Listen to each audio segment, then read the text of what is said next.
there. I am doing a reading from a reading series where I'm reading through cold reading this book, I Want to Go Home by Gordon Korman. I'm also doing a reading of the New Testament on another playlist, but here we are in chapter 1 of I Want to Go Home, and we got still pages 10 and 11 to go, and I think it's cold out. Winter's coming, and what better time than to enjoy a book about hot summer camp than during the winter? Let's go. Starting on page 9. The mess hall was crowded and noisy.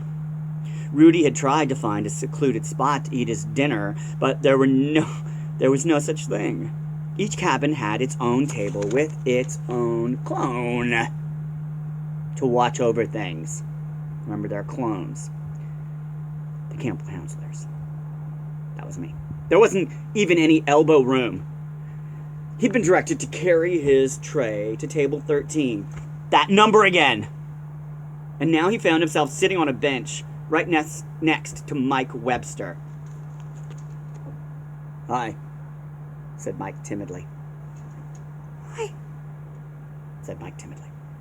Rudy acknowledged his greeting with a curt nod, then shook his head and took a bite of his dinner. He chewed thoughtfully, slowed, and put down his fork. He said, "What is this material?" "It's beef stew," mumbled Chip, his mouth full to overflowing. "Isn't that great?" "No," said Rudy flatly.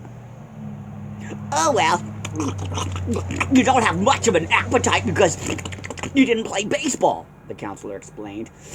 "Isn't it delicious, Webster?" Mike looked sadly at his plate. "Yeah, great," he muttered. He had not even ventured to taste it yet. Maybe it was true that a person could fast for almost a month at a time. Rudy stood up and lifted his plate. "Since you like it so much," he said mildly, "have mine." He delicately scraped all his stew onto Mike's plate.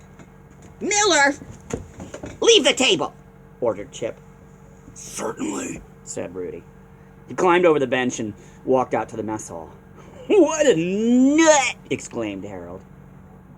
"Yeah," agreed Joey Peters, a small, dark boy. "Why did we get stuck with him?" Why did we get stuck with him?" "He's just homesick," Chip maintained. "He'll come around as soon as he realizes the funny's missing. Just let him be." "I'm not going near him," Harold promised. "He's a nut." That's the end of that section. "Okay, lights out," announced Chip. "Because it's the first night and you're all excited. You don't have to go right to sleep.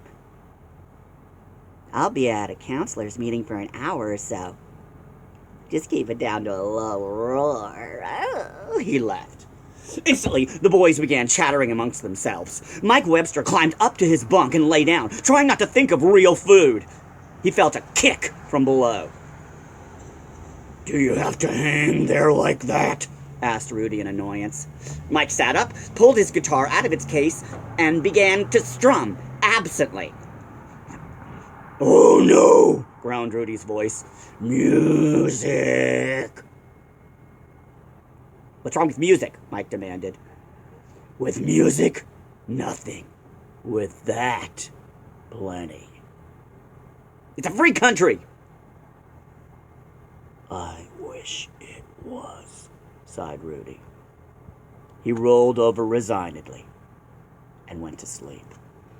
And that is the end of chapter 1. Thank you. We made it through. We'll start on chapter 2, which is In the Garbage. What's going to come next? Thank you for joining me, and have a wonderful day. That's not too long at all.